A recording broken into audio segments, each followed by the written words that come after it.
Merci beaucoup de toutes ces gentilles paroles. Bonjour mesdames et messieurs, je suis ravie d'être avec vous. Je trouve que c'est impressionnant cette salle, que vous soyez venus si nombreux pour parler de ce sujet. Je trouve ça admirable. Alors, justement, vous avez dû vous dire quand même que Henri-Claude de Béthigny était un peu fou aujourd'hui, alors que tout le monde essaye d'aller chercher la croissance, d'inviter quelqu'un qui se demande comment on va ou qui veut expliquer comment on pourrait s'en libérer. Alors c'est de ça en effet que je veux vous parler ce soir, hein. De la mystique de la croissance. Qu'est-ce que c'est qu'une mystique? C'est une croyance passionnée et irrationnelle. Et puis ça fait aussi penser à mystère, hein, ça vient de mystère également. Et je pense en effet qu'aujourd'hui nous avons un rapport à la croissance qui est de l'ordre de la croyance irrationnelle et passionnée, une croyance qui au départ était celle des sociétés occidentales et puis qui peu à peu s'est étendue au monde entier.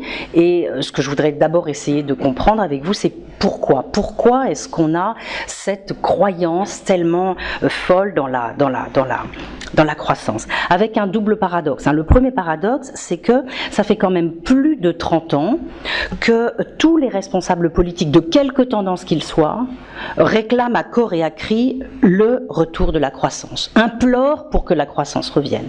Vous allez voir, bientôt va sortir un film, un documentaire de Marie-Monique Robin qui s'appelle Sacrée Croissance, et où elle a retrouvé tous les hommes politiques qui, depuis la fin des années 60 jusqu'à aujourd'hui, tous disent la même chose, mais tout ira mieux lorsque la croissance sera revenue, nous devons tout faire pour que la croissance revienne. Vous vous souvenez que le président Sarkozy voulait aller la chercher avec les dents.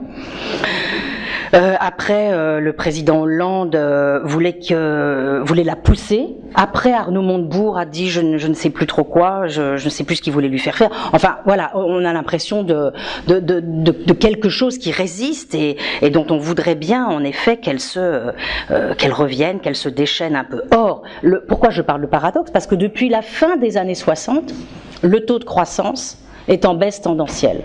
C'est-à-dire que si vous prenez 10 ans par 10 ans, eh bien pendant les années 70, on avait 5,6%, la décennie suivante, on a eu 3,7%, puis 2,2%, puis 1,9%, puis 1,5%, puis 0,8%. Alors vous allez me dire, c'est normal, plus elle baisse, plus le taux de croissance est en baisse tendancielle, plus on désire. C'est la même chose avec le travail. D'ailleurs, plus on avait de chômage, plus les gens disent qu'ils sont terriblement attachés au travail. Peut-être que c'est ça. Le deuxième paradoxe, c'est que on en appelle à grands cris au retour de la croissance, et pourtant, en même temps, on commence à être convaincu, ou à avoir un sérieux doute en tout cas, du fait qu'il y a un lien très fort entre, une causalité, une corrélation, quelque chose de très fort entre le taux de croissance du PIB, puisque c'est du PIB qu'il s'agit, du produit intérieur brut, entre le taux de croissance du PIB et les dégradations de notre patrimoine naturel et social. Il y a un lien entre les deux.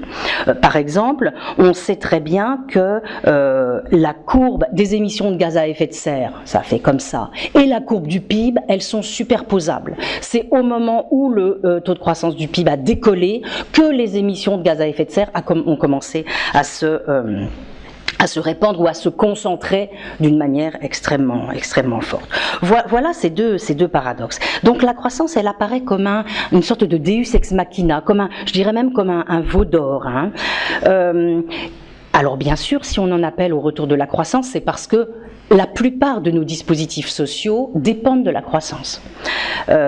Et c'est vrai qu'à court terme, et on le voit très bien ces dernières années, quand on n'a pas de croissance, on a plus de chômage, on a des déficits des régimes sociaux. Pourquoi? Parce que en effet, de la croissance, la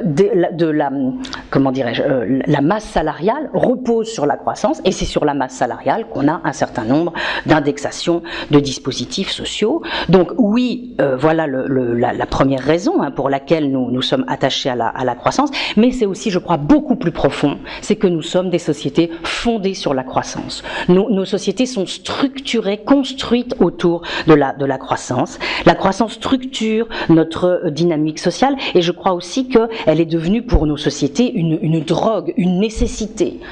Notamment, avoir de la croissance, ça permet de ne pas mettre sur la table la question des inégalités sociales et de la manière dont il faudrait peut-être opérer une grande redistribution à partir du moment où il n'y a plus de grains à moudre. Et je crois que, en effet, aujourd'hui, nous sommes coincés dans ce paradigme, et que ne pas en appeler à la croissance, ça serait en quelque sorte supposer une rupture radicale avec nos modes de représentation, avec nos modes de vie, et une rupture radicale avec notre histoire. Donc je crois qu'il est absolument nécessaire de comprendre pourquoi la croissance occupe cette place dans notre imaginaire social et dans nos vies, depuis quand, quelles en sont les conséquences, et si nous pouvons changer de modèle de référence. Alors j'aimerais bien procéder en 3 temps. Dans un premier moment, en effet, essayer de comprendre, donc retourner vers notre passé, pour comment ça s'est construit, cette mystique de la croissance. Regarder dans un deuxième moment ce qu'il faudrait changer, qu'est-ce qu'il faut changer pour sortir de ce paradigme, et puis troisièmement, des questions presque un peu pratiques, comment on met en œuvre un paradigme différent. Premièrement, comprendre ce qu'est, ce que nous fait la croissance. Alors, la toute première chose, je crois, qui est importante, c'est de prendre au sérieux un ensemble de rapports que nous lisons dans la presse ou dont nous voyons des extraits depuis quelques années, les rapports du GIEC, le groupement intergouvernemental des experts du climat, qui nous dit que la situation quand même devient assez grave, mais aussi des articles scientifiques de plus en plus nombreux qui mettent en évidence la dégradation de nos écosystèmes, qui montrent l'augmentation des pollutions diverses, que ce soit les pollutions atmosphériques comme celles que nous avons en ce moment à Paris, les émissions de gaz à effet de serre, la qualité de l'eau, de l'air, bref, tout un ensemble d'événements qui sont susceptibles de conduire à, comment dirais-je, une dégradation de nos conditions de vie, une grave dégradation de nos conditions de vie. Avec deux articles qui me semblent tout à fait importants, tous les deux parus dans la revue de Nature, un article de 2009 qui nous dit qu'il y a des limites à ne pas dépasser, et qu'il y a des effets de seuil, c'est-à-dire qu'à un moment on va sauter un seuil et ça sera plus linéaire, on atteindra un autre état et ce sera irréversible, on ne pourra plus revenir en arrière. Et puis un autre article aussi dans Nature, donc de juin 2012, écrit par 22 scientifiques qui appartiennent à des disciplines différentes, qui s'appelle Approaching a Stage Shift in Earth's Biosphere, c'est-à-dire on approche d'un point de basculement dans la biosphère de la Terre, et qui dit ceci: désormais les humains dominent la Terre et la modifient selon des modalités qui menacent sa capacité à nous supporter, nous et les autres espèces. Les transitions critiques causées par des effets de seuil peuvent conduire à des changements d'état. Les humains sont en train de forcer une telle transition, avec la possibilité de transformer la Terre de manière rapide et irréversible en un état que l'humanité n'a encore jamais expérimenté. Et l'article se termine par deux recommandations, comprendre les causes de ce changement global mis en œuvre par les êtres humains, et puis prendre des mesures urgentes pour organiser la résilience des sociétés, c'est-à-dire l'adaptation des sociétés à cet état. Je commence par ça parce qu'il me semble que c'est quelque chose qui doit être, qui détermine un petit peu tous nos raisonnements. Si on fait confiance à ces scientifiques, ils nous disent donc que quelque chose est en train de se passer qui risque de dégrader considérablement nos conditions de vie, avec des phénomènes, je dirais, qui sont à la fois visibles et invisibles. Et c'est ça qui est compliqué. Visible, on le voit très bien, c'est la pollution en Chine ou à Paris, quand on arrive et qu'on voit le nuage, ça va. Mais il y a plein de choses complètement invisibles qui sont, c'est ce que Ulrich Beck expliquait en 86 dans La Société du risque, qui sont des phénomènes qui sont construits et on s'en rend pas nécessairement compte. Et évidemment, c'est beaucoup plus pernicieux parce que on se dit, attends, les émissions de gaz à effet de serre, d'abord je les vois pas, je comprends rien à ce que veut dire 350 parties par million, ou voilà, on s'en fiche un peu, quoi. Donc le problème, c'est qu'une partie de ces dangers, on ne les voit pas. Alors, je crois qu'il faut dire aussi que le lien avec l'activité humaine, il est désormais avéré, hein, qu'il s'agisse de la dégradation des écosystèmes, ou des pollutions, ou du dérèglement climatique, ou encore des déplétions diverses, c'est-à-dire des pics, hein, pics de métaux, pics de pétrole, l'idée qu'on a des ressources en quantité limitée et qu'on pompe dessus, donc il y en a de moins en moins. Donc je crois qu'il est clair qu'il y a là le résultat de l'action humaine, même si on a encore un certain nombre de personnes qui n'y croient pas, hein. Donc une action qui semble emporter des conséquences incontrôlées. Et donc je crois que ce qui se passe avec cette prise de conscience, c'est que tout d'un coup on se retourne sur notre passé et on se dit que ça signifie qu'on a passé par pertes et profits un certain nombre de choses. C'est-à-dire que le mode de développement qu'on a eu jusqu'à aujourd'hui, la croissance, elle nous a apporté une infinité de bienfaits que personne, je crois, ne songe à remettre en cause, hein. Les progrès dans la lutte contre la mortalité infantile, les progrès de l'hygiène, le confort de vie, la hausse du niveau de vie, etc. Donc d'énormes bienfaits, mais aussi des maux. C'est-à-dire que nous sommes en train de nous rendre compte aujourd'hui, je fais droit au but, que la croissance nous a apporté à la fois d'immenses bienfaits, mais aussi des maux. Et que ces mots, nous les avons occultés. Nous les avons en quelque sorte un petit peu cachés sous le tapis. Pourquoi ? Je crois que c'est ce qu'il faut comprendre. Les années 60-70 avaient déjà parfaitement compris tout ça.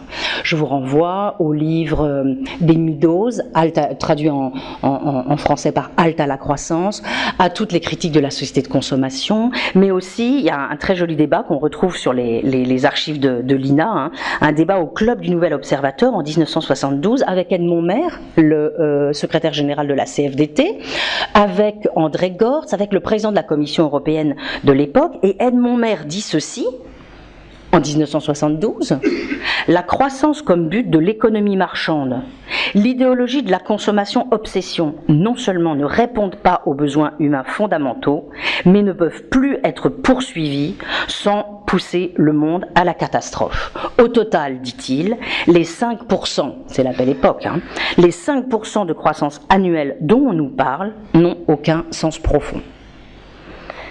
Alors, il faut quand même un tout petit bémol, on parlera tout à l'heure de ce qu'est cette croissance et de ce qu'est ce PIB.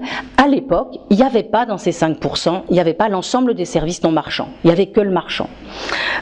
Et c'était une des choses que, par exemple, Edmond Maire réclamait, qu'on réintègre dans la croissance le non marchand, ce qui a été fait en 1976. Bon, donc je dis, les années 60-70 avaient déjà parfaitement compris qu'il y avait un problème avec la croissance, que la croissance était génératrice de bienfaits et aussi de maux sur le patrimoine naturel et sur la cohésion sociale. Par exemple, souvenez-vous des magnifiques travaux de Bertrand de Jouvenel qui déjà avaient montré que quand on essayait de faire des gains de productivité, comme des fous, on détruisait le sens du travail. Tout ça était déjà parfaitement connu. Et puis, qu'est-ce qui s'est passé ? La crise de 73, le début du chômage, les difficultés économiques, et ça a été la fin de la critique de la croissance, de la critique de la société de consommation. Les voix se sont tues. Et donc, cette petite parenthèse pendant laquelle on avait déjà mis en évidence qu'il y avait une occultation des dégâts, elle s'est refermée.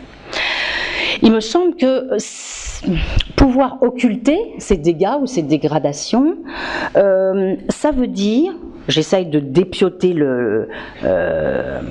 de décomposer, d'essayer de chercher à expliquer pourquoi on a pu occulter ces dégâts. Il me semble que d'abord, pour occulter les dégradations, d'une certaine manière, il faut que ce sur quoi les dégradations adviennent importe peu.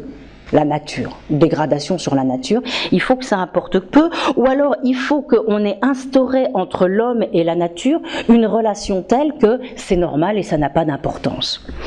C'est ça, je voudrais m'arrêter un instant sur cette question-là, et notamment en vous faisant part des thèses d'un historien américain assez controversé, mais très intéressant, qui s'appelle Lynn White, qui écrit en 1967 un article qui s'appelle « Les racines de notre crise écologique ».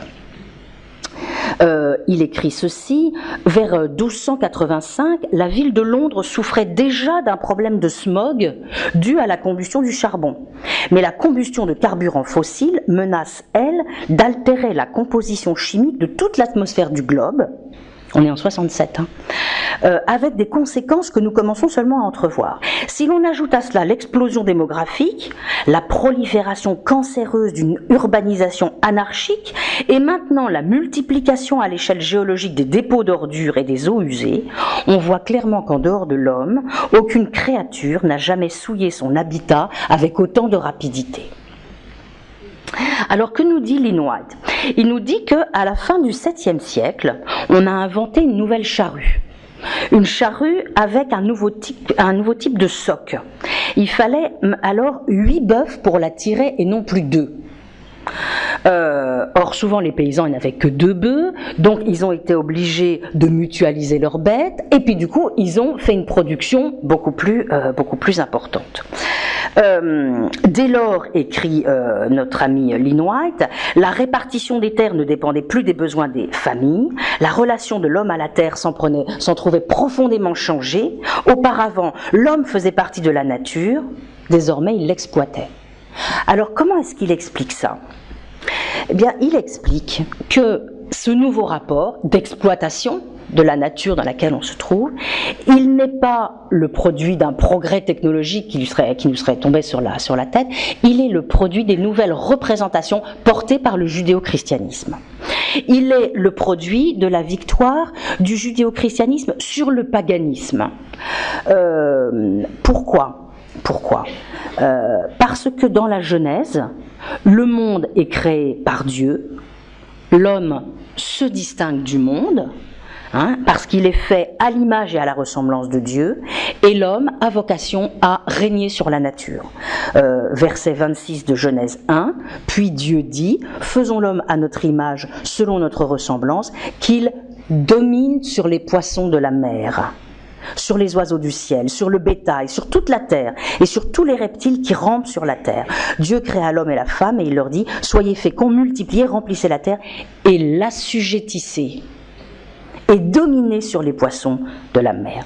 Donc Lynn White, quelle est sa thèse? C'est que dans la Genèse, on trouve les linéaments d'une relation de domination entre l'homme et la nature, qui ne fera que s'approfondir au cours des siècles suivants, et qui peut-être expliquer que l'homme est tellement important que la nature, qui va peu à peu devenir un objet et qui va lui servir à puiser des utilités dedans, peut bien être dégradée, peu importe. Alors cette thèse a été beaucoup controversée, beaucoup discutée, mais je la trouve intéressante.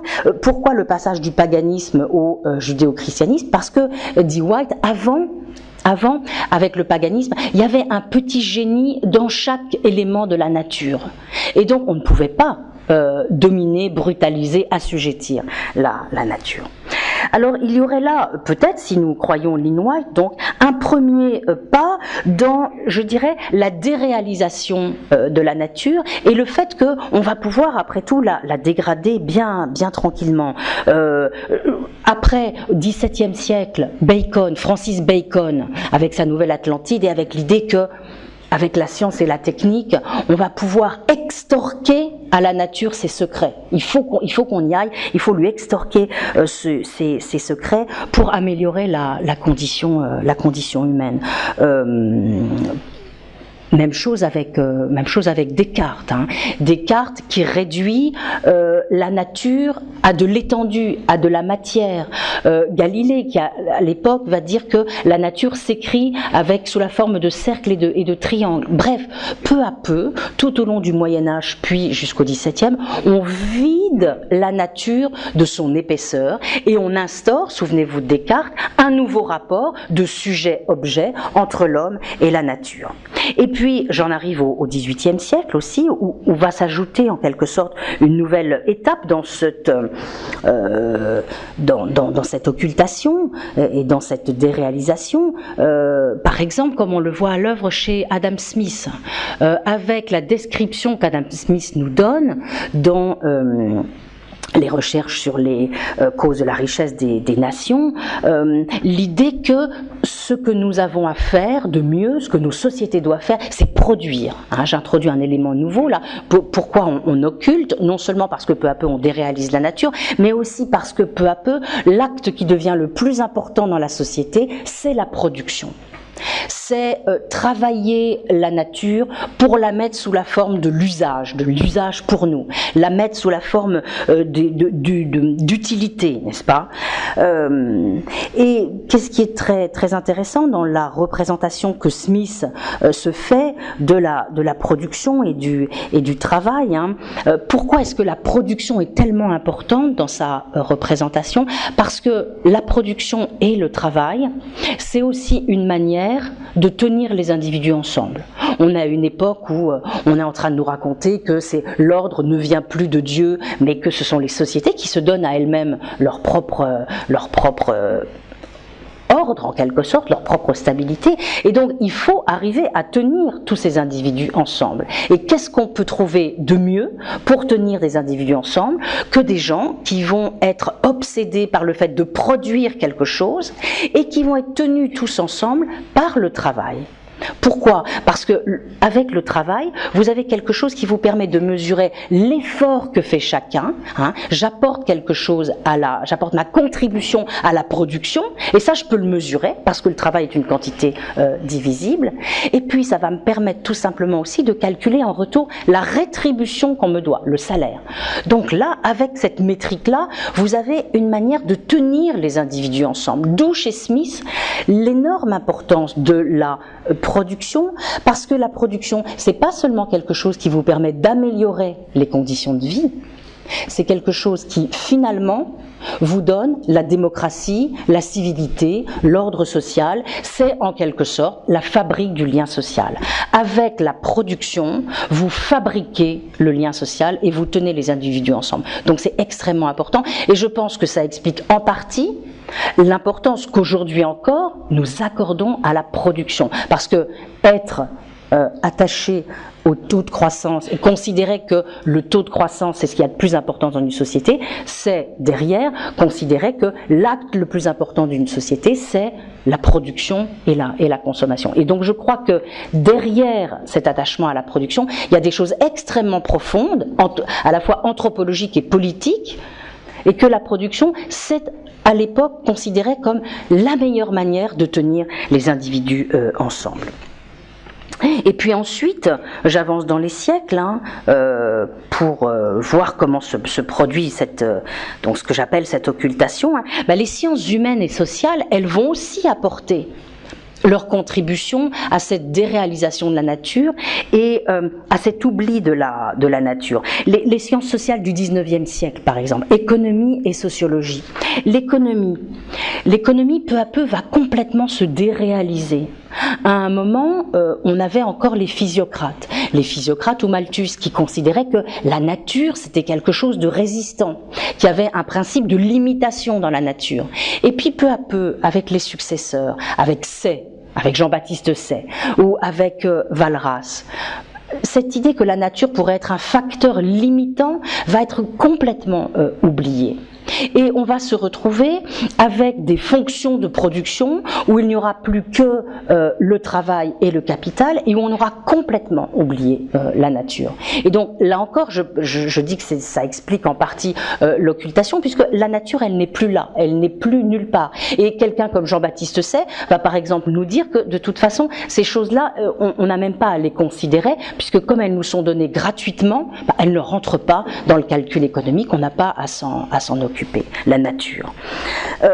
Et je ne parle pas de la sociologie qui naît à la fin du 19e siècle, qui elle est obsédée par la dissolution de la société. À l'époque, on a très très peur de l'explosion de la société, de l'anomie sociale, comme dit Durkheim.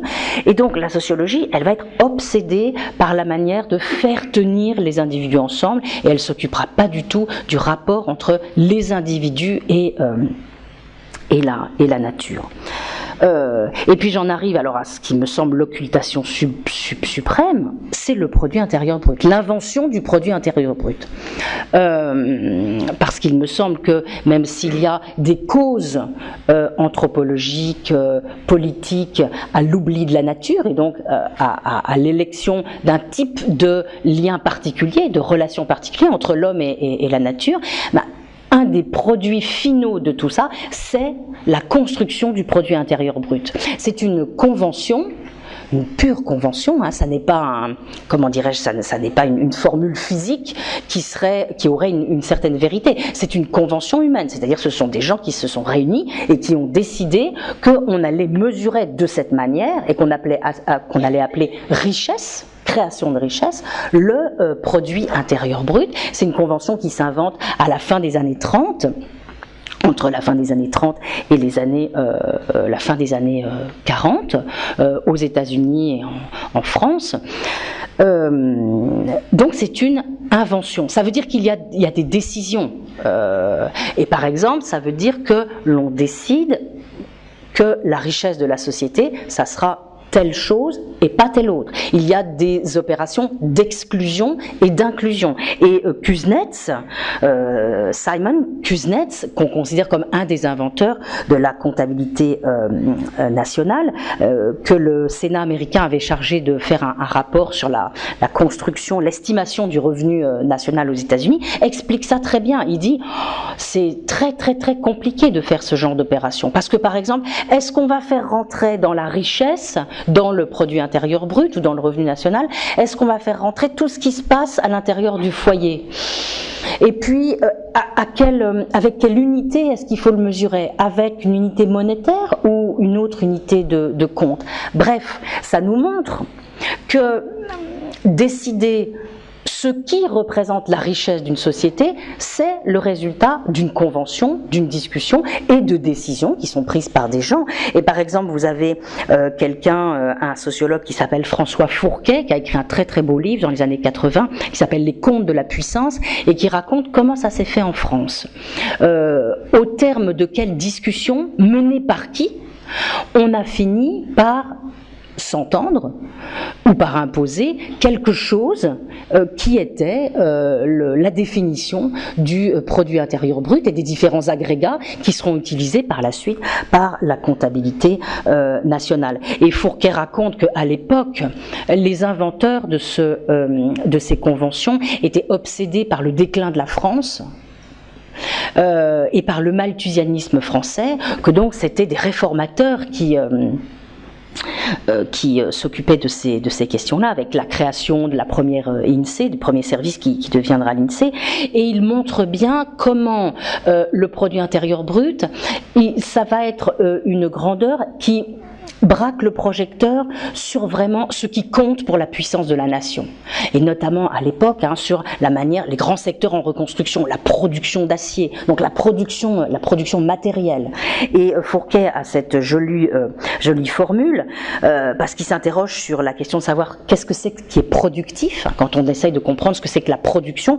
Fourquet dit « est productif ce qui crée de la richesse et la puissance d'une nation en guerre. L'économie d'une nation, c'est cette ressource, cette immense réserve de force qui est derrière le fer de lance militaire, qui soutient la pointe avancée de la puissance, mais forme le corps réel et profond de cette puissance. L'économie, c'est l'intendance de l'État en guerre. » Donc, pour lui, la définition, la construction des différents agrégats qui vont nous servir à calculer, dans la comptabilité nationale, à calculer le PIB, c'est vraiment ce qui soutient notre puissance. Et ce qui me semble très, très important, c'est qu'à partir du moment où on va inventer cette comptabilité nationale à partir de laquelle donc nous pouvons calculer le produit intérieur brut, la croissance étant le taux de croissance de ce produit intérieur brut, en volume et exprimé de façon monétaire, à partir du moment où on va être tous dotés de cette convention et puis où elle va s'internationaliser, parce qu'aujourd'hui le PIB c'est une unité de mesure internationale, eh bien en même temps il va y avoir une espèce de, j'allais dire, de rabattage du progrès sur la croissance. C'est-à-dire, ça couvait depuis le XVIIIe siècle cette idée que la production c'est en fait le progrès, mais ça éclate au grand jour, je dirais, dans les années 50 et avec l'invention du produit intérieur brut, cette idée que finalement, si on veut un proxy du progrès, c'est la croissance. Que le taux de croissance du PIB, c'est ce qui nous donne encore le mieux l'idée de ce qu'est la richesse d'une société. Mais ce faisant, on oublie les énormes limites du produit intérieur brut qui déjà avaient été soulignées dans les années 60-70, mais qui l'ont été à nouveau récemment dans le rapport de la commission Stiglitz-Sen-Fitoussi.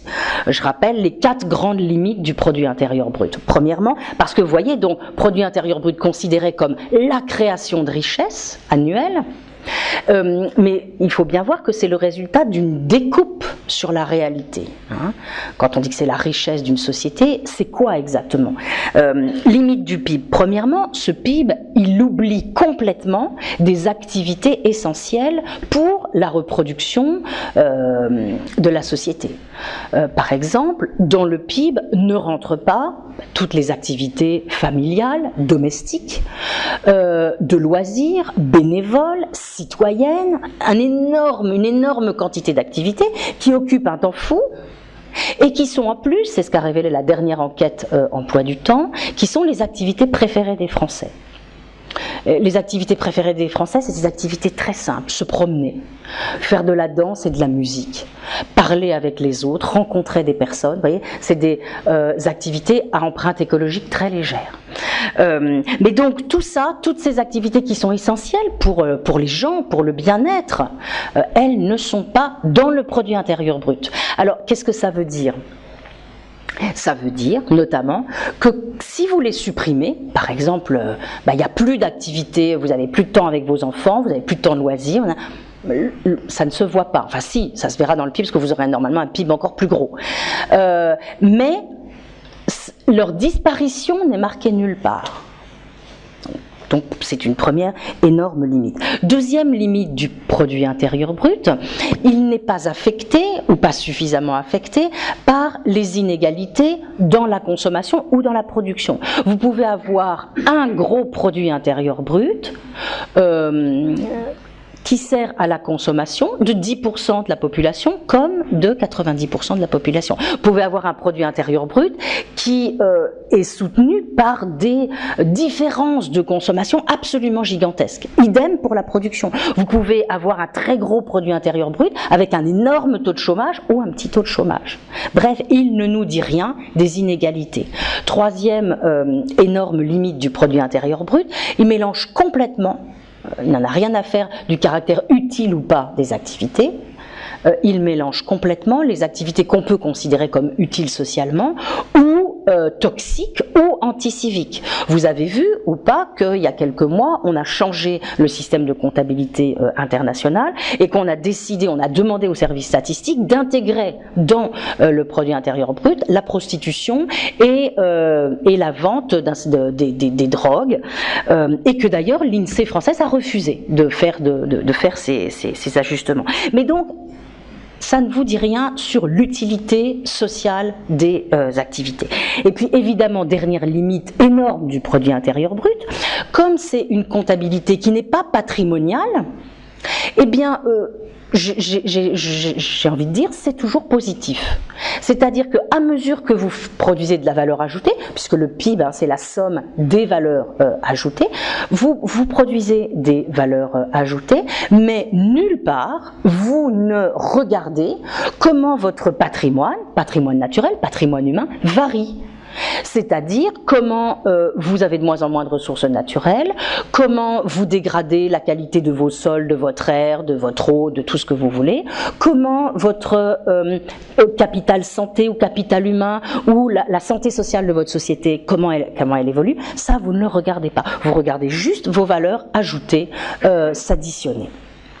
Donc 4 énormes limites du produit intérieur brut qui c'est hyper bien connu des économistes bien évidemment, qui avaient été déjà repérés dans les années 60-70 parfaitement et donc qui sont revenus dans l'actualité avec le rapport que le président Sarkozy avait demandé à Stiglitz et à Sen, qui ont rendu en 2009 un rapport sur la mesure des performances économiques et du progrès social. Et que dit ce rapport en très gros, même s'il y a eu dans la commission des débats très houleux, hein, en très gros, que le PIB, en effet, est un indicateur qu'il faut garder parce qu'il est internationalement partagé et qu'il dit des choses importantes, mais qu'il est gravement insuffisant, qu'il admet de grandes limites, et surtout qu'il n'est pas un indicateur qui donne des alertes. Ça n'est pas un indicateur qui nous alerte sur la dégradation en train d'advenir des patrimoines auxquels nous tenons, du patrimoine naturel et de la cohésion sociale. Et donc, ce rapport reconnaît officiellement les limites du produit intérieur brut et, en effet, indique qu'il faut changer d'indicateur et changer de type de représentation de la richesse. Alors je passe à ma deuxième partie qui s'intéresse à ce que nous devons changer et notamment qu'est-ce qu'il faut changer ? En effet, nos cadres de représentation et nos indicateurs. Alors, changer de cadre de représentation. Je reviens sur ce que je disais tout à l'heure en première partie. Si on a occulté les dégradations opérées sur la nature parce qu'on a instauré un certain rapport entre l'humain et la nature, où la nature n'était rien, en gros, c'était un objet placé en face de nous, déréalisé, sans épaisseur, une pure matière, qu'on pouvait travailler, abîmer, détruire comme on voulait, c'est sans doute ce rapport-là qu'il faut changer. Il nous faut une nouvelle représentation, une nouvelle vision du monde, peut-être une nouvelle cosmogonie, une nouvelle manière de nous représenter la nature et les rapports homme-nature et la place de l'homme dans la nature. Hein.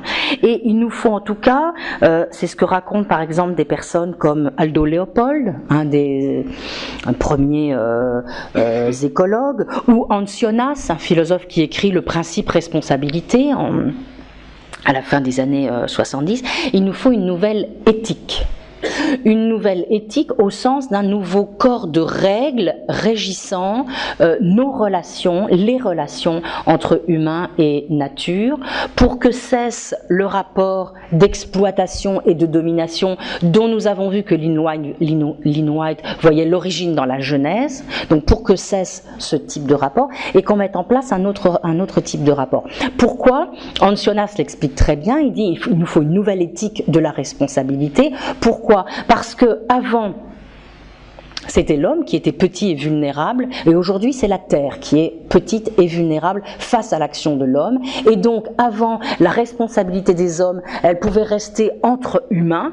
Aujourd'hui, il faut que cette responsabilité aille beaucoup plus loin et intègre la question de la nature, parce que désormais l'homme la terre est vulnérable, et donc vous vous souvenez que peut-être que Hans Jonas nous dit qu'il faut que nous ayons une nouvelle maxime qui est agis de manière à ce que ton action soit compatible avec la permanence d'une vie authentiquement humaine sur terre. Donc nous devons en quelque sorte encadrer, enserrer nos actions individuelles et nos actions collectives dans une nouvelle éthique qui est de toujours essayer de faire en sorte que mon action soit compatible avec la permanence d'une vie authentiquement humaine sur Terre. Et puis, deuxième changement, donc changement de cette représentation du monde et de la place de l'homme dans le monde et du rôle de l'homme dans la nature. Et puis donc, je crois qu'il faut aussi très rapidement changer d'indicateur, ou au moins adopter à côté du produit intérieur brut, ce produit intérieur brut qui est notre obsession, hein, notre boussole aujourd'hui, il faut absolument l'enrichir d'autres indicateurs, là encore pour promouvoir d'autres visions du monde et d'autres visions de l'avenir. C'était donc, je vous disais, la conclusion du rapport Stiglitz-Sen, qu'il fallait adopter d'autres indicateurs, mais évidemment, une fois qu'on a dit ça, le travail reste entier. Pourquoi ? Parce que ça fait bien longtemps que des gens essayent d'inventer de nouveaux indicateurs, mais qu'en gros, ils n'arrivent pas à se mettre d'accord. Parce que finalement, le prix des choses échangées, c'est ce qu'il y a de plus simple, et ils n'arrivent pas à se mettre d'accord. Pourquoi ? Parce qu'on voit bien que pour décider de ce qui compte pour nous. D'abord, il faut qu'il y ait un nous. Qui est ce nous? Et puis, il faut qu'on arrive à s'accorder sur précisément ce qui compte réellement. Alors, on voit bien, en gros, que qu'est-ce qui compte réellement? Ce qui compte réellement, c'est qu'on puisse encore avoir un peu une terre habitable. Donc, c'est l'état de notre patrimoine naturel. Et puis, qu'on soit, c'est aussi une condition de la projection dans l'avenir, hein, qu'on ait une cohésion sociale à peu près bonne, je dirais, c'est-à-dire un degré d'inégalité pas trop élevé, un accès de tous au travail, à l'emploi, aux revenus, bref, qu'on ait des inégalités supportables pour ne pas provoquer des émeutes, des guerres civiles qui résoudrait la société en atomes, en quelque sorte. Donc il me semble qu'on peut au moins s'accorder sur cette idée que ce qui est important, c'est au moins l'état de notre patrimoine naturel et l'état de la santé sociale. Mais quand je vous dis ça, je vous dis aussi que depuis une dizaine d'années, des tas d'équipes de recherche ou d'institutions comme l'OCDE, la Banque mondiale, tout ce qu'on veut, ont produit de nouveaux indicateurs. Vous vous souvenez que le plus connu, c'est l'IDH, l'indicateur de développement humain, qui rajoute quelques dimensions à la dimension du revenu, hein, qui rajoute la prise en considération de l'éducation et de l'espérance de vie. Mais il y a plein d'autres indicateurs. Par exemple, des indicateurs qui regardent uniquement la santé sociale. Donc vous allez prendre, par exemple, le taux de suicide, l'état mental des jeunes, est-ce que les jeunes vont bien ou pas. Je renvoie à l'article du Monde il y a 2 jours qui montrait que ça n'allait pas du tout. Donc on peut avoir des indicateurs purement sociaux ou des indicateurs purement physiques. On a l'empreinte écologique, on peut l'empreinte carbone, tout ça. Il y a des gens aussi qui les mixent. Ce qui me semble important de comprendre, c'est que derrière ces indicateurs, il y a des visions du monde radicalement différentes. Et que la compétition pour produire les indicateurs alternatifs ou complémentaires au PIB, cette compétition, c'est une compétition pour la société future, pour la société que nous voulons. Par exemple, le rapport Stiglitz-Sen-Fitoussi mettait beaucoup en avant un type d'indicateur proposé par la Banque mondiale qui s'appelle l'épargne nette ajustée. Qu'est-ce que c'est l'épargne nette ajustée? C'est vous considérez qu'il y a un capital économique, un capital naturel, un capital humain, et puis vous allez regarder d'une année sur l'autre. Je suis très schématique, vous me pardonnerez, parce que j'ai peur qu'il y ait des spécialistes dans la salle. Et puis en gros, hein, vous allez regarder d'une année sur l'autre comment la somme de ces 3 capitaux varie. D'accord? Donc le capital économique, le capital humain, c'est-à-dire l'intelligence que vous mesurez en nombre d'années valorisées, et le capital naturel, vous en faites la somme et vous regardez d'une année sur l'autre si en gros vous avez bien eu de l'épargne ou pas, l'épargne nette ajustée. Alors quel est le problème avec cet indicateur-là? C'est que premièrement vous monétarisez des choses que vous ne devriez pas monétariser. Par exemple, vous dites que votre capital naturel vaut tant, mais qu'est-ce que vous en savez? Quelle valeur allez-vous donner aux lacs, aux océans, aux paysages, aux forêts, à la qualité, au fait que le climat aille bien, etc. Comment on peut valoriser ça monétairement? Donc premier problème. Et surtout deuxième problème, vous tombez dans le piège de la soutenabilité faible, c'est-à-dire que vous vous permettez de dire que si vous faites suffisamment de progrès avec votre capital humain, autrement dit si on est tous super intelligents, alors c'est pas grave de détruire le capital naturel. Mais c'est ça qu'il y a derrière. Et ce qu'il y a derrière, c'est aussi l'idée, qui est une idée développée par beaucoup d'économistes, qui est que on est tellement intelligent qu'on s'en tirera toujours.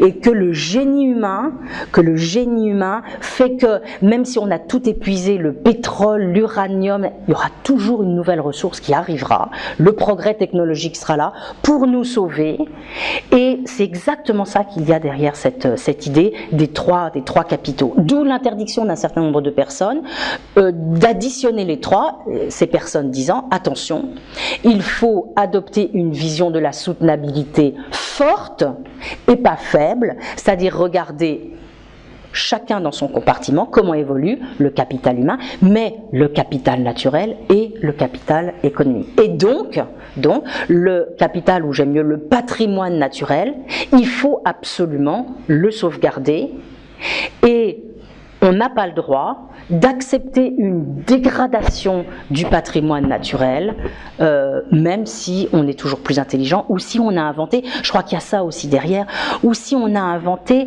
d'autres manières de se faire plaisir.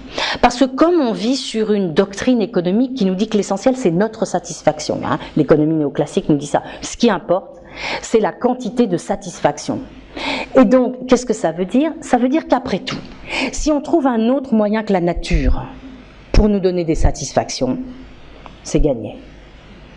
Donc c'est très très grave. Ça veut dire qu'on fait un pari gigantesque, on fait le pari qu'on peut très bien détruire la nature et qu'on sera suffisamment intelligent pour inventer quelque chose qui nous donnera la même quantité de satisfaction.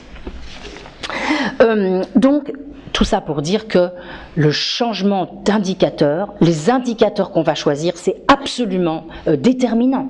Et on avait créé une association avec des collègues dont l'un, Jean Gadret, faisait partie de la commission Sen-Stiglitz. On avait donc créé une association qui s'appelait Forum pour d'autres indicateurs de richesse.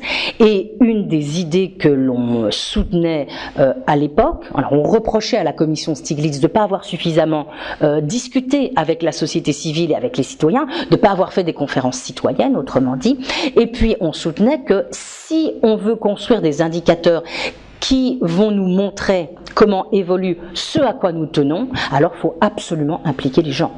On ne peut pas faire ça en chambre avec 3 prix Nobel et 5 économistes qui vont nous pondre les indicateurs de demain. C'est pas possible. Ils savent pas ce qui compte pour les gens et ce à quoi les sociétés tiennent. Donc voilà, une de nos obsessions consistait à dire qu'il fallait absolument faire ce travail de réflexion, savoir ce qui compte pour nos sociétés avec les personnes.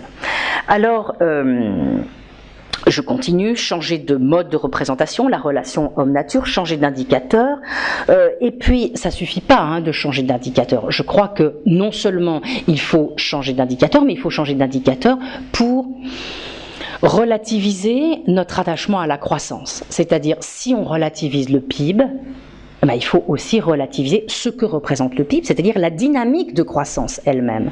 Et qu'il faut, me semble-t-il, non pas continuer à vouloir à tout prix la croissance de notre PIB, et donc la croissance, qui contient des maux et des bienfaits, mais aussi des maux, mais qu'il faut peut-être passer à autre chose, à un autre objectif, rompre, autrement dit, avec ce qui nous habite depuis le XVIIIe siècle, cette envie de voir la production être l'opération majeure de nos sociétés, mais qu'il faut peut-être maintenant raisonner au-delà de la croissance, aller vers une société post-croissance. On reviendra peut-être tout à l'heure sur la différence entre post-croissance et décroissance, mais donc essayer de poursuivre non plus la croissance, mais peut-être la croissance avec un A privatif, ou autre chose que la croissance. Cesser de poursuivre la croissance, et peut-être poursuivre directement quoi? La satisfaction des besoins humains, bien sûr, au produisant, évidemment, mais sous contrainte du respect d'un certain nombre de choses, et notamment du respect de normes environnementales et sociales qui s'appliqueraient à tout le monde et qui seraient en quelque sorte, je reviens à mon exemple d'Ange Jonas tout à l'heure, qui nous dit qu'il faut enserrer dans une éthique toutes nos décisions, toutes nos actions. Eh bien, je pense qu'il faut en effet désormais, au lieu de viser la croissance, le taux de croissance, essayer de viser la satisfaction des besoins humains sous contrainte de normes éthiques, de normes sociales et environnementales, c'est-à-dire sous réserve de la possibilité de prendre soin du patrimoine naturel et de la cohésion sociale. Qu'il faut d'une certaine manière politiser l'acte de production, l'encadrer, le soumettre à la délibération commune et l'enserrer dans des normes éthiques. Alors, ça pose des tas de problèmes, parce que ça veut dire qu'il faudrait une institution pour faire respecter ces normes éthiques. Vous savez qu'il y a l'OMC qui fait respecter les normes du commerce. Peut-être qu'on pourrait se dire, par exemple, que le BIT pourrait faire respecter, avec un tribunal, comme l'OMC, avec un tribunal, pourrait faire respecter les normes sociales, puis qu'on pourrait avoir une institution qui ferait respecter aussi les normes environnementales.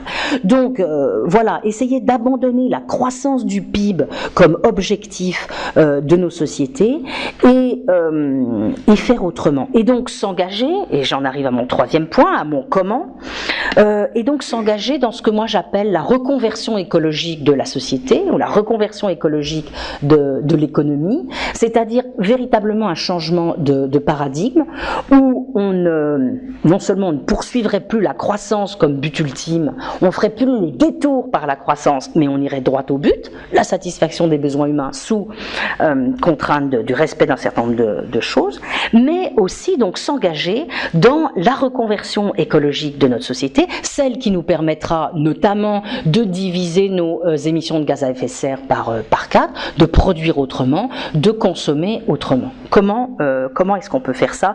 Quel est le problème? Comme vous le savez, un des premiers problèmes, alors il y a le gros problème de comment on bouge, comment on passe de l'un à l'autre, alors qu'on est des sociétés hyper rigidifiées, alors qu'on vit avec, dans le monde entier maintenant, les mêmes normes.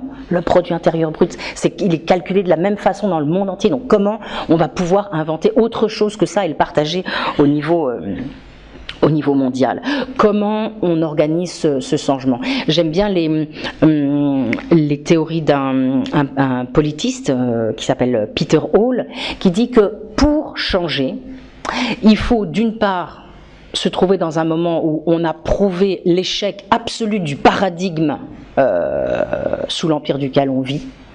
Donc, et ça, il me semble qu'on n'y est pas encore complètement arrivé, c'est-à-dire l'échec d'une société qui met dans son cœur même la logique de la production et de la consommation et la poursuite de la croissance du produit intérieur brut, mais qu'il faut aussi, pour organiser le changement, il faut aussi avoir un modèle, un paradigme immédiatement disponible et susceptible de remplacer le premier. Il explique ça avec le passage du keynésianisme au monétarisme. Vous vous souvenez, 82, tout le monde se dit en même temps, ah bah d'accord, Keynes c'est fini, ça ne marche plus, ça marche plus en économie ouverte, donc on lâche Keynes, et il y avait quelque chose qui était tout prêt, qui était en train de monter depuis des années et des années, c'était le paradigme monétariste, et le paradigme monétariste s'installe. Il me semble qu'aujourd'hui, nous, avec nos propres affaires de croissance, on n'en est pas là, c'est-à-dire, moi il me semble que quand même, on est en train de montrer le relatif échec du paradigme de la recherche de la croissance à tout prix, même si tout le monde n'en est pas persuadé, mais on n'a pas encore le paradigme de remplacement. Et puis, surtout, la route est semée d'obstacles. Premier obstacle qu'on trouve sur notre chemin, c'est la question de l'emploi. Parce que, comme vous le voyez aujourd'hui, tout le monde vous dit, il faut de la croissance pour avoir de l'emploi. Vous entendez aussi, il faut au moins 1,5% de croissance pour aller mordre sur le chômage. Sans croissance, vous n'avez pas d'emploi. Alors, peut-être on passe 2 minutes là-dessus pour dire 2 choses sur cette question de l'emploi. Premièrement, que c'est vrai à court terme. C'est vrai à court terme que si vous n'avez pas de croissance, vous n'avez pas d'emploi et vous mordez pas sur le chômage. Mais c'est vrai à court terme et c'est vrai, j'allais dire, toutes choses égales par ailleurs. C'est-à-dire si vous conservez le type de partage du travail qui est à l'œuvre. C'est-à-dire si vous gardez la même répartition du travail qu'auparavant. Or, on pourrait très bien imaginer un autre type de partage du travail. Aujourd'hui, alors qu'on a presque maintenant 6 millions de personnes qui sont en recherche d'emploi et qu'on a un chômage extrêmement élevé, y compris un chômage de longue durée, on a à tout instant un type de partage du travail. Presque 6 millions de personnes qui ont 0, des tas de personnes qui ont des petites quantités, d'autres personnes qui ont autour de la durée légale, d'autres, la grosse moyenne qui est autour de 39 heures, etc. Donc, qu'on ne pourrait pas, ça s'est fait à un moment hein, avec la réduction du temps de travail, est-ce qu'on ne pourrait pas changer cette répartition du travail pour l'organiser autrement? C'est envisageable et c'est évidemment une autre solution que celle qui nous est proposée aujourd'hui, hein, de continuer à baisser sans arrêt les salaires et les protections avec une sorte de, comment dirais-je, de course à l'échalote de celui qui baissera le plus les protections du travail en Europe, ce qui fait que toute l'Europe est entraînée, me semble-t-il aujourd'hui, dans une spirale vers le bas. Bref, ne pouvons-nous pas substituer à l'actuel partage du travail, qui est sauvage? Vous avez 49 ans, vous êtes dans une entreprise qui ferme, et puis vous ne retrouverez plus jamais de boulot. Est-ce qu'on ne peut pas substituer à ce partage-là un autre type de partage du travail qui permettrait de réintégrer un grand nombre des chômeurs dans l'emploi? Donc, une norme de travail plus courte pour certains, plus longue pour d'autres. Pourquoi je dis ça? Parce que si vous comparez le partage du travail tel qu'il a été fait ces 20 dernières années dans les grands pays européens, et plus particulièrement si vous comparez l'Allemagne et la France par exemple, vous vous rendez compte qu'il y a des manières radicalement différentes d'organiser le partage du travail. En Allemagne, vous avez des gens qui travaillent à temps complet, plus longtemps qu'en France. La durée moyenne du temps complet en Allemagne est plus longue qu'en France, ce qui permet à certains de dire qu'on est très paresseux, nous en France, et que les Allemands travaillent plus que nous. Mais il y a aussi, ne jamais l'oublier, en Allemagne, énormément de temps partiel, des petits temps partiels courts et mal payés, qui le plus souvent sont occupés par des femmes. Donc ça, c'est un type de partage du travail. Et puis, il y a en France un autre type de partage du travail, différent parce qu'on a fait les 35 heures, et donc on a en fait réduit la norme de travail à temps complet des personnes. Et donc en France, la norme est plus courte, il y a moins de temps partiel et les temps partiels sont plus longs. Vous voyez que les types de partage du travail recouvrent des choix de société extrêmement importants. Et vous voyez aussi que quand on compare les temps de travail, il faut absolument prendre en considération non seulement la durée du travail à temps complet, mais la durée du travail à temps complet plus du travail à temps partiel. Et quand vous comparez ces deux durées, en Allemagne et en France, par exemple, la France travaille plus longtemps que l'Allemagne. Donc, premièrement, on peut partager autrement le travail. Deuxièmement, et là je reprends un argument de l'économiste Jean Gadret, dont je vous ai déjà parlé tout à l'heure, un argument qui me semble extrêmement important.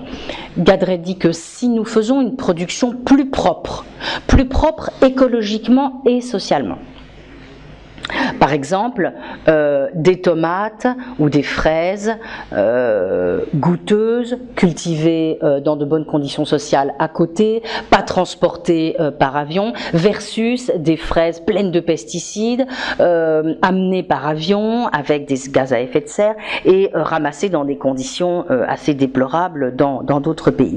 Bref, ce que dit Gadret, c'est si on fait une production plus propre écologiquement et socialement, alors on a besoin d'un plus grand volume de travail. Ce plus grand volume de travail, nous pouvons le répartir sur un plus grand nombre de personnes, ce qui là encore nous permet de faire rentrer des personnes dans l'emploi. Et il fait remarquer à cet endroit quelque chose de très important, c'est que ces effets qualité, par exemple substituer une fraise bio goûteuse à une fraise pleine de pesticides et de transport, eh bien ce qu'il dit, c'est que le PIB n'est pas capable d'enregistrer ces gains de qualité, et qu'il va les transformer en autre chose, qu'il va les transformer en augmentation en pure augmentation de volume ou de prix. Et donc que le PIB ne sera pas capable de mettre en évidence qu'il y a eu là un progrès de qualité. Et donc Gadret dit, non seulement on a là un moyen d'avoir plus d'emplois avec des produits qui sont d'une plus grande qualité, mais peut-être aussi, et c'est moi qui ajoute ça, peut-être aussi que grâce à cela, on peut changer le travail. C'est-à-dire non seulement gagner sur le terrain de l'emploi, mais aussi gagner sur le terrain du travail, si on arrive à ne pas continuer à faire des gains de productivité toujours plus forts, mais, dit Gadret, des gains de qualité et de durabilité. Bref, passer donc à une autre sorte d'économie où on aurait certains secteurs qui croîtraient, certains secteurs qui décroîtraient, avec un plus grand volume de travail réparti sur une plus grande partie de la population, et en même temps une désintensification du travail et une poursuite non plus de gains de productivité, qui peuvent être nocifs dans certains secteurs, mais de gains de qualité et de durabilité, qui pour l'instant ne peuvent pas être mis en évidence par le PIB, mais qui pourraient l'être grâce à d'autres indicateurs. Alors, je ne vous dis pas que tout est résolu, bien sûr, loin de là. Hein. On a peu d'études aujourd'hui sur la possibilité de créer des emplois dans une reconversion, transition écologique. Il y a quand même quelques études.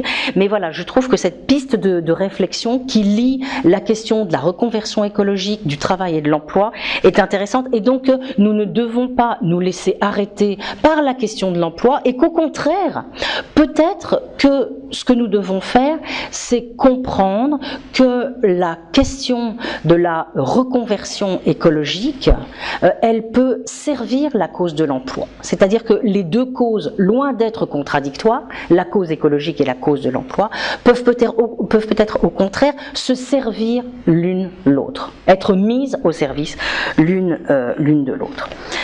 Je vais terminer par deux questions.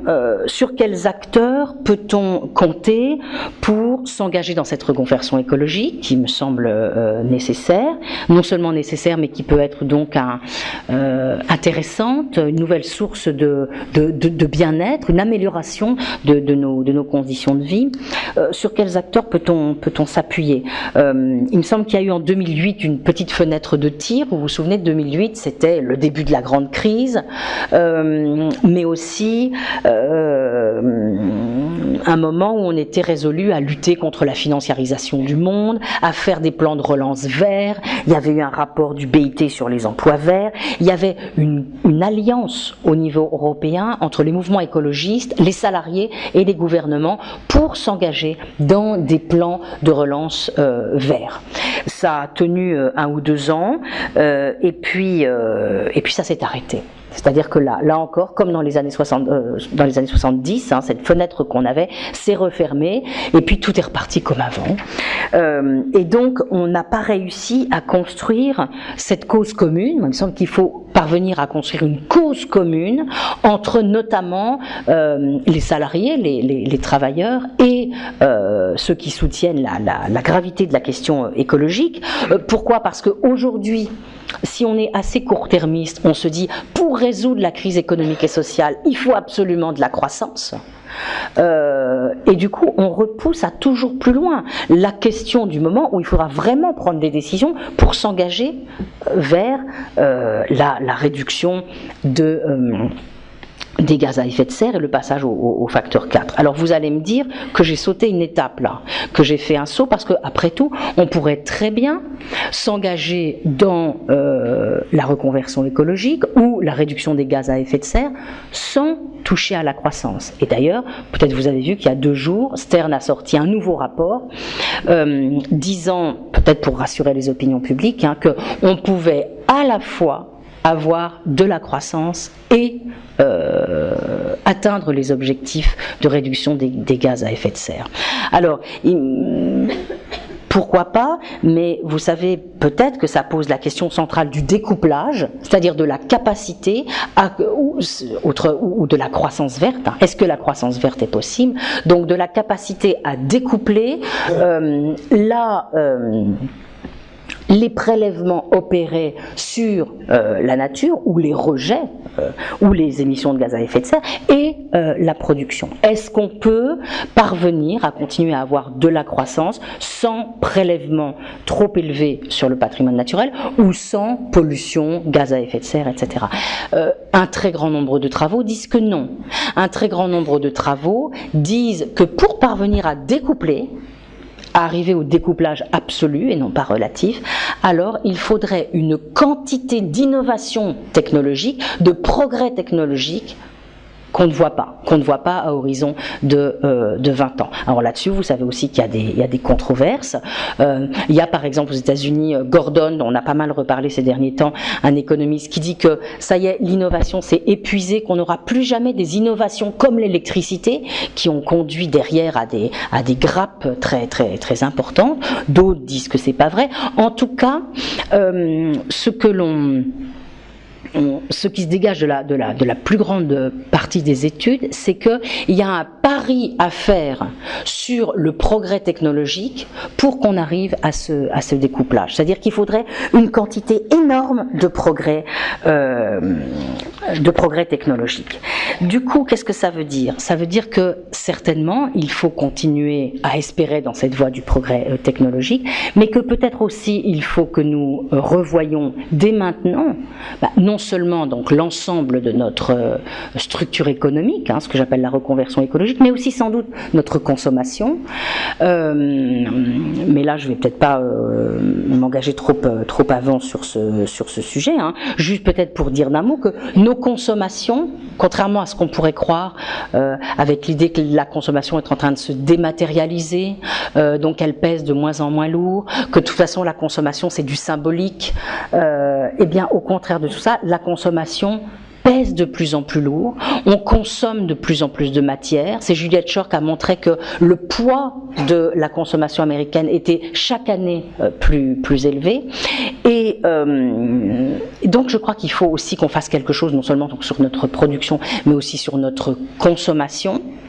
Et j'ai envie de terminer sur ces questions très, très à la mode en ce moment de justice environnementale, mais ça me paraît très, très intéressant. C'est-à-dire que sur le chemin de la reconversion écologique, le deuxième obstacle, à part l'emploi, c'est la consommation, la passion pour les gens de la consommation, et l'idée qu'il y a suffisamment de personnes dans le monde et dans nos pays qui ont des problèmes pour accéder au minimum vital, pour ne pas aller leur faire la leçon sur la consommation et pour ne pas leur demander de réduire leur consommation. Et il me semble qu'un des moyens là de rentrer dans cette discussion, c'est de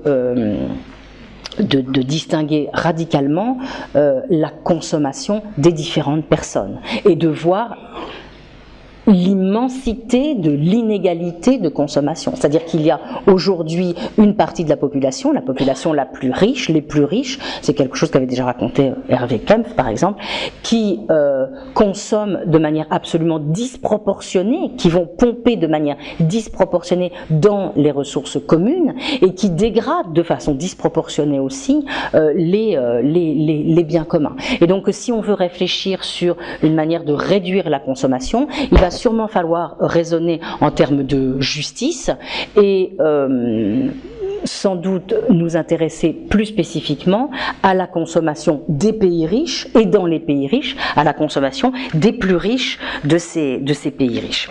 Voilà, je crois que j'ai terminé ce vaste panorama. Je ne suis pas sûre de vous avoir convaincu qu'il fallait se libérer de la croissance, mais je crois qu'on est là maintenant pour en discuter. Merci de votre attention en tout cas.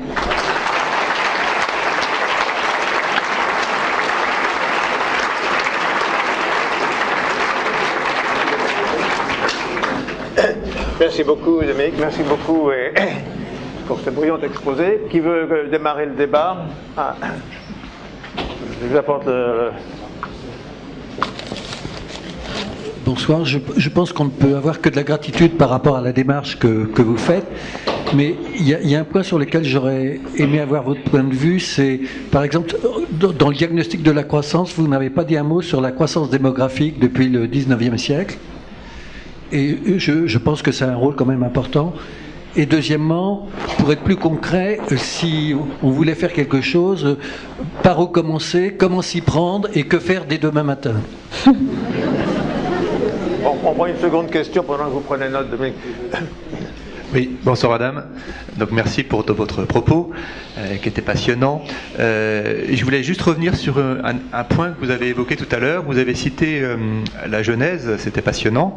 Mais pour connaître aussi un peu la question, généralement les différents spécialistes disent que le passage que vous avez évoqué est indissociable de l'épisode d'Adam et Ève où on dit que Dieu dit que l'homme a des devoirs, il n'a pas que des droits et qu'il ne peut pas faire ce qu'il veut de la nature. Et je pense que réduire l'homme chrétien, la relation de l'homme chrétien entre la nature comme une sorte d'impérialisme est une erreur et qu'il existe réellement une écologie chrétienne et vouloir opposer le chrétien à la nature me paraît une folie. Voilà, tout simplement. Je voudrais avoir votre réponse là-dessus.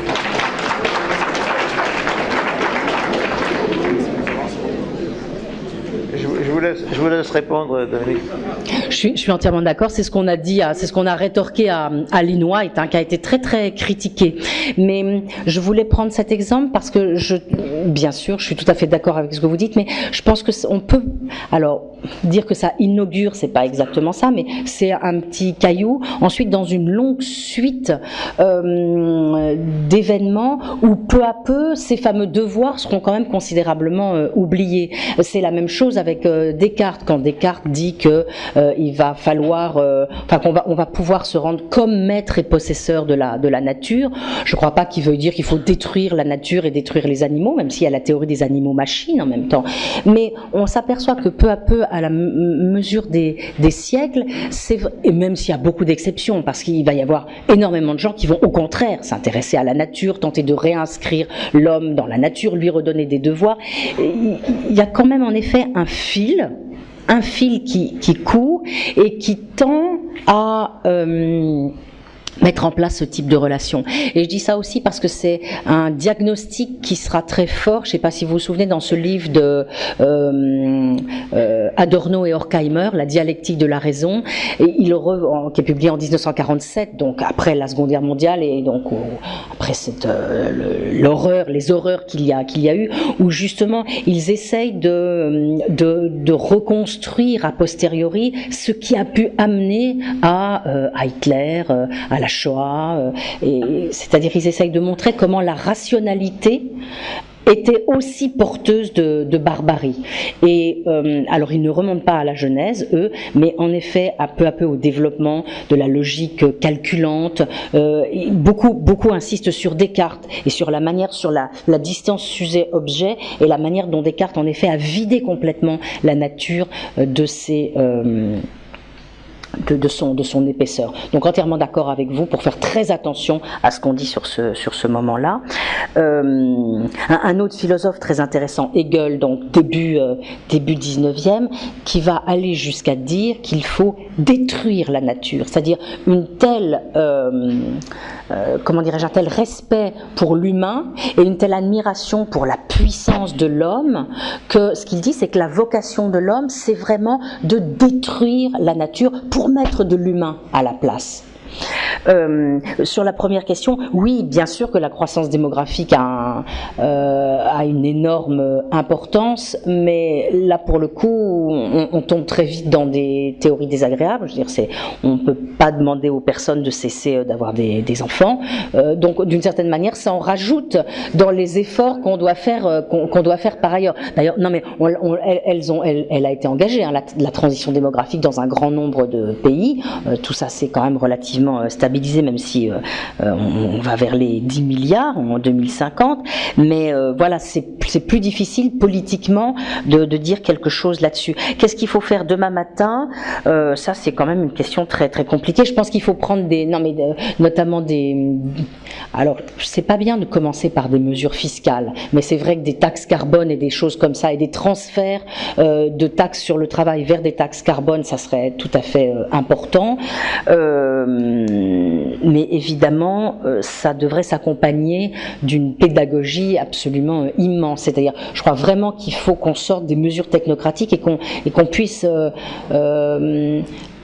dire des choses, par exemple, j'ai pas parlé de décroissance, mais ne pas parler surtout de décroissance, ne pas parler non plus de sobriété et de frugalité, mais montrer tout l'intérêt qu'on peut avoir dans le développement d'un autre paradigme, la qualité qu'on peut en attendre, parler de qualité, parler de santé, parler de bien-être, parler de relations, voilà, donc j'insisterai plutôt sur un discours qui montrerait l'intérêt de passer à autre chose.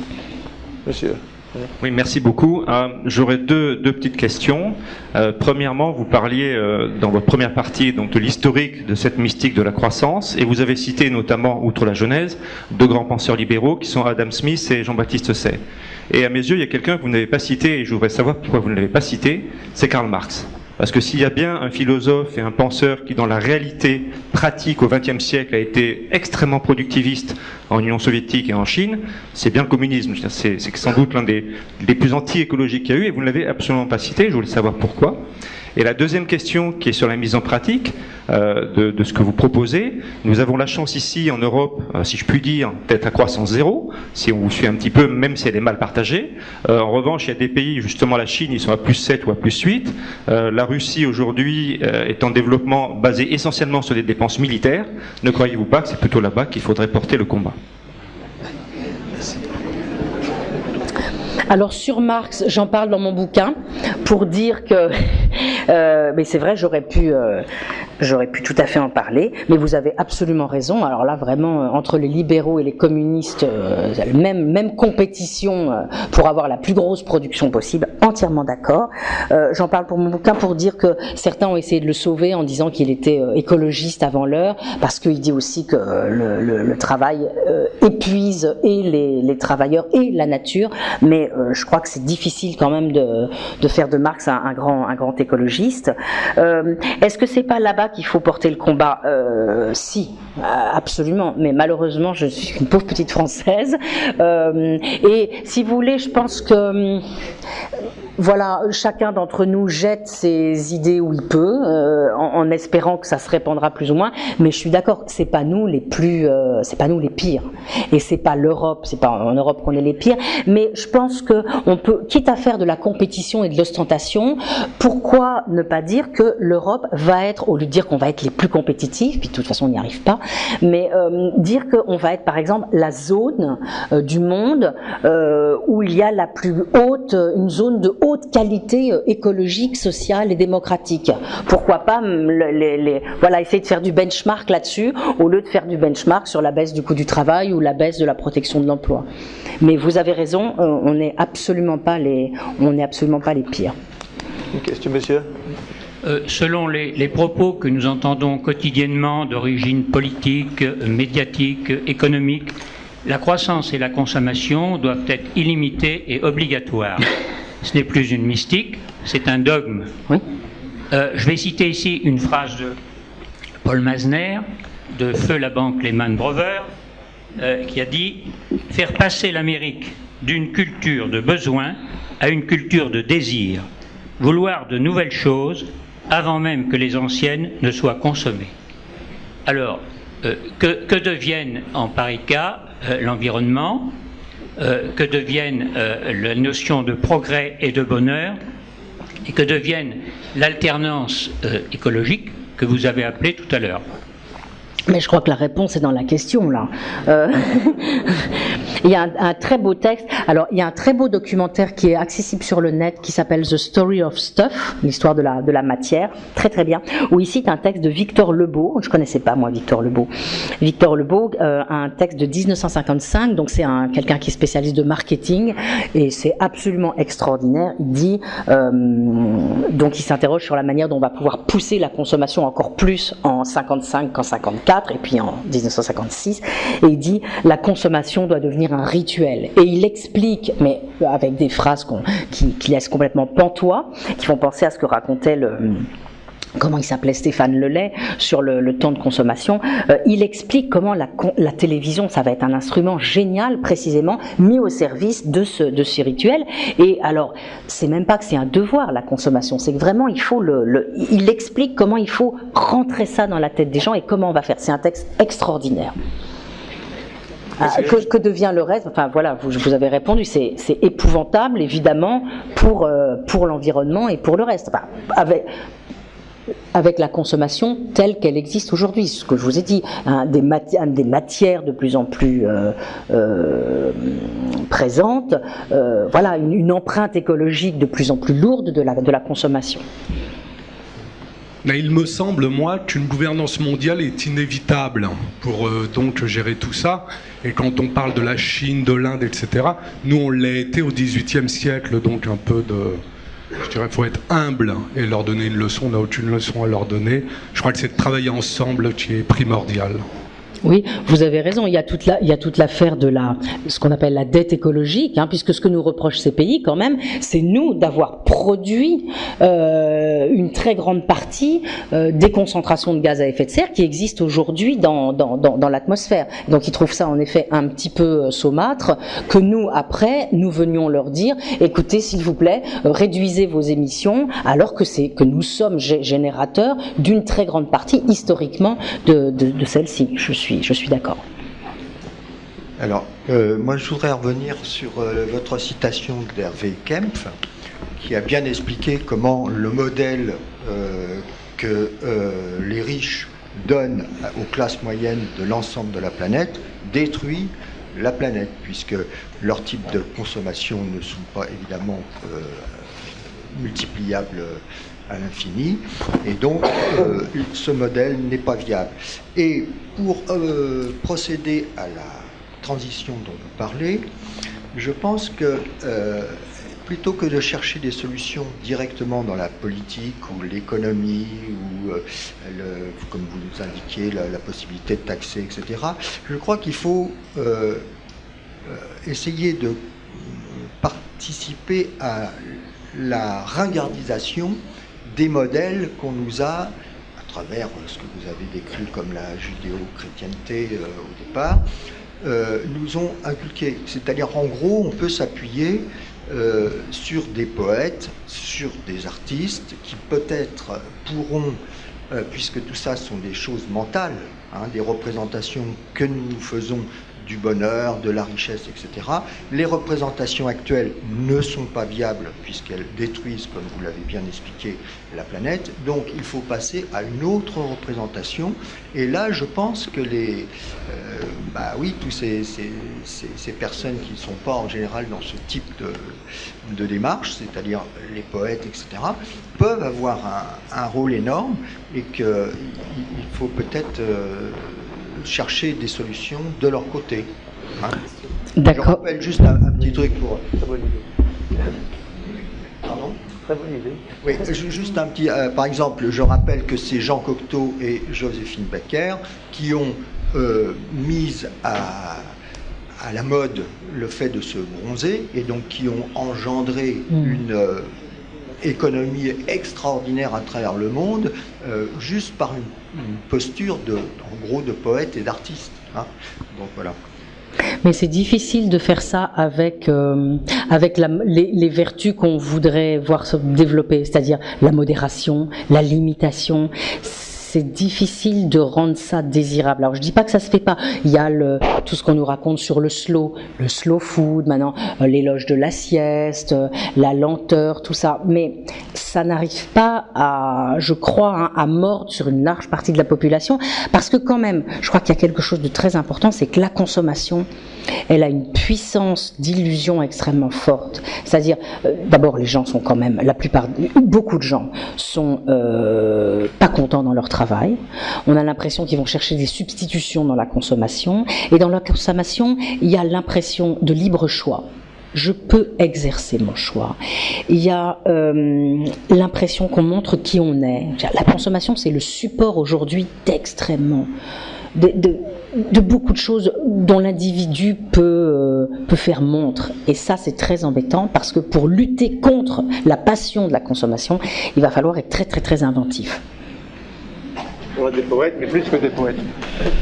Mais dans les modèles économiques en vigueur aujourd'hui, les modèles néoclassiques, c'est pas vraiment la croissance en soi qui compte, mais plutôt le taux futur de croissance qui est incorporé. C'est-à-dire qu'on ne s'occupe pas du taux du tout en vigueur en ce moment, mais plutôt de ce qui va se passer dans le futur. On vit un peu dans le futur. Et donc, en fait, peu importe l'indicateur, vous ne pensez pas que ce qui va se passer, ce sera toujours la même chose? On va toujours regarder les changements espérés, ce qu'on pense va arriver, et donc baser toutes nos décisions là-dessus? Oui, mais là, pour le coup, ça dépend de l'indicateur qu'on choisit. Si on reste enfermé dans l'économie néoclassique, oui, parce qu'on reste enfermé dans les utilités, la satisfaction individuelle, etc. Il faut sortir de ça avec des indicateurs, par exemple, physiques. C'est-à-dire, si on se dit que les indicateurs qu'on adopte, c'est un indicateur de santé sociale, en gros, les inégalités, l'accès aux revenus, au travail, à l'emploi, etc. Et d'un autre côté, un indicateur empreinte carbone, empreinte écologique pour voir les évolutions du patrimoine naturel ou d'autres choses, peu importe, là, on est sorti, je dirais, de cette espèce d'enfermement de l'économie néoclassique. On est sorti de la satisfaction des utilités et de ces modèles dans lesquels on nous enferme, vous ne croyez pas? Oui, mais le fait est que les décisions d'investissement d'une entreprise va toujours être basées sur un chiffre. Une entreprise ne va pas dire « Ah ben tiens, le taux social de ce pays est génial, donc on va choisir notre décision ». Après, c'est la question d'une réglementation. Est-ce qu'il faut une réglementation nationale, internationale, qui, par exemple, interdirait un certain type de production ou une production ayant certaines conséquences? Madame. Oui, bonsoir. Moi, je voulais parler de cette notion de freiner la croissance, en fait, freiner la consommation. Certes, ici, on peut freiner notre consommation, nous tous, en France en général, dans les pays développés. Sûrement, on n'a pas besoin de sans cesse remplacer les choses qui sont parfaitement serviables. Mais on ne peut pas freiner la consommation de la moitié ou même le 3/4 du monde qui n'ont pas encore un petit minimum de ce que nous avons. Bien sûr. Donc comment peut-on faire? C'est ce que je disais à la fin. Je pense que là, la vraie question, c'est pas de dire comme ça brutalement il faut moins consommer, parce que ça marchera pas. Ça plaira de toute façon évidemment aux plus pauvres ni aux plus riches, mais il faut vraiment comment dirais-je, différencier selon les types de consommation. Je veux dire, on voit bien aujourd'hui que quand même, il y a des gens qui ont des revenus et des types de consommation, j'ai dit tout à l'heure disproportionnés. Oui, disproportionnés. Si vous faites un calcul tout simple d'empreinte écologique ou vous raisonnez par rapport aux émissions de gaz à effet de serre, qu'on a le droit de faire et vous divisez par la population, vous voyez bien qu'aujourd'hui, nous, en France, et évidemment encore plus aux États-Unis, on est au-delà de ce qu'on devrait faire.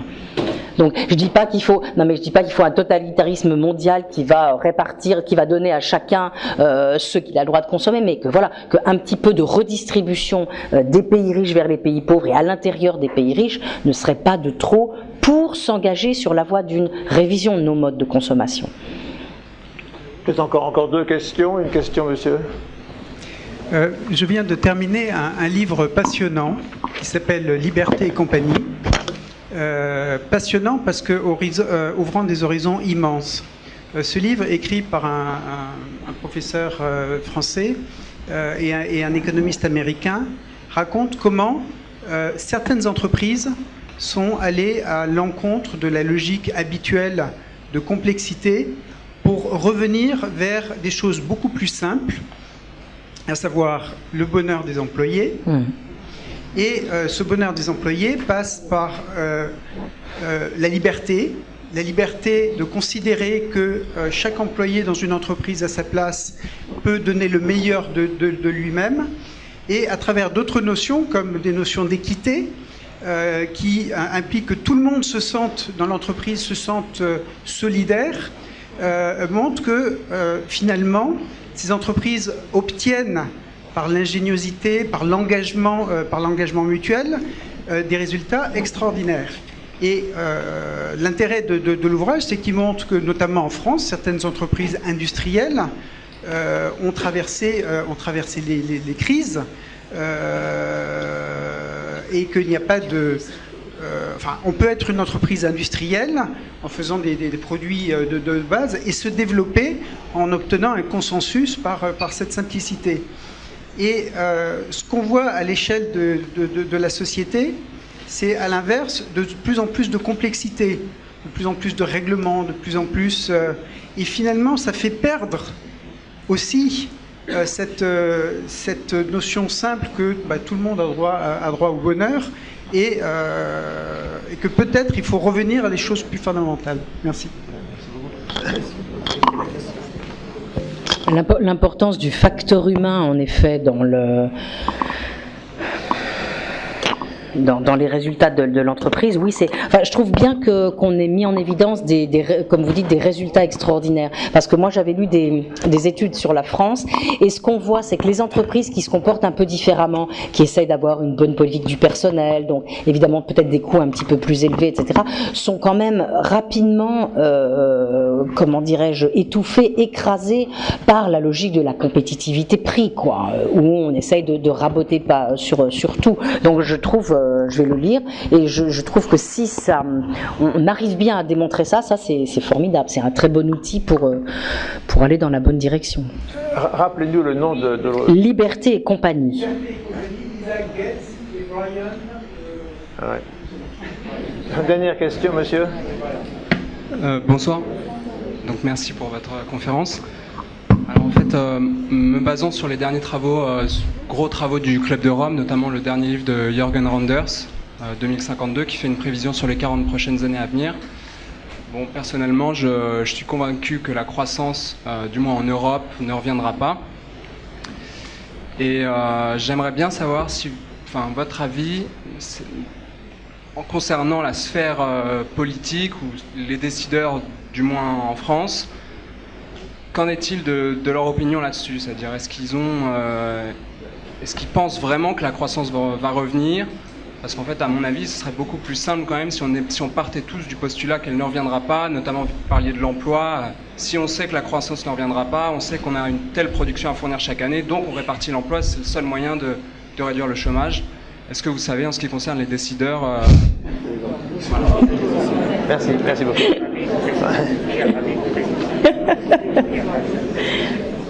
Je suis sûre, en tout cas, que leur plus cher désir, c'est qu'elles reviennent. Alors, je pense qu'ils ont une peur énorme, en effet. Je ne sais pas si vous avez vu l'autre jour l'article du Monde sur un rapport du CAE qui va paraître et qui dirait, un peu comme Gordon, que les progrès de productivité sont en train de baisser qu'on serait peut-être face à une panne de l'innovation. Et alors là c'est le cauchemar, quoi. Non, mais c'est le cauchemar parce que c'est vrai que notre classe politique, elle n'a pas été élevée là-dedans et qu'ils ne savent pas comment faire. Bon, on va prendre une dernière question, monsieur. D'accord. Je suis très honoré d'avoir la dernière question. Est-ce que vous pourriez nous dire un petit mot du concept de bonheur intérieur brut qui existe dans un pays au monde et des indicateurs qui y sont associés? Non, c'est le Bhoutan. Hein.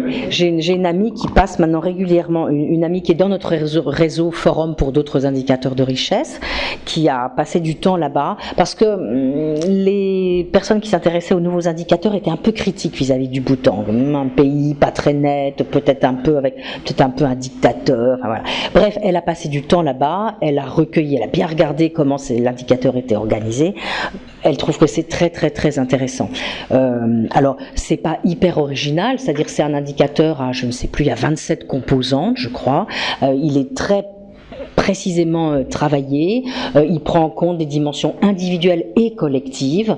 Je pense qu'elle a dû mettre un article sur son site, elle s'appelle Isabelle Cassirs, C-A-2-S-I-E-R-S, et si elle ne l'a pas mis maintenant, elle le mettra bientôt. Mais voilà, elle trouve que c'est un indicateur intéressant, mais là encore, hein, je vous ai dit qu'il y avait beaucoup d'indicateurs, qu'il y avait des controverses autour de chacun. Là, ce qu'on reproche à celui-ci, 27 composantes, c'est de tomber dans la soutenabilité faible, c'est-à-dire que dès que vous avez plein de composantes, ça veut dire que la diminution dans une des cases, dans un des compartiments, peut être compensée par l'augmentation dans un autre. Et donc il y a des gens qui disent que ça c'est pas bien. Il faut, le problème des indicateurs composites ou synthétiques, c'est le risque en effet qu'une dégradation du capital naturel soit compensée par autre chose. Voilà. Mais c'est un indicateur très intéressant et qui apparemment marche bien, c'est-à-dire est bien accepté, intégré, adopté par la société. Non, on ne va pas prendre de questions. Maintenant, si vous voulez, vous pouvez venir voir le professeur Dominique Méda maintenant. Mais je voudrais la remercier. Moi, je pense qu'une des conclusions que de toute façon nous pouvons tirer, c'est que chacun d'entre nous a une responsabilité dans la situation que vous décrivez. Et que ce soit parce que nous sommes victimes de la publicité ou parce que dans les bonnes écoles de gestion, on apprend aux gens à vendre de plus en plus, à créer la consommation et à la cultiver, on peut se demander si justement ils sont dans le sens de l'histoire. Et en tout cas, je vous remercie beaucoup de nous avoir ce soir rappelé ça.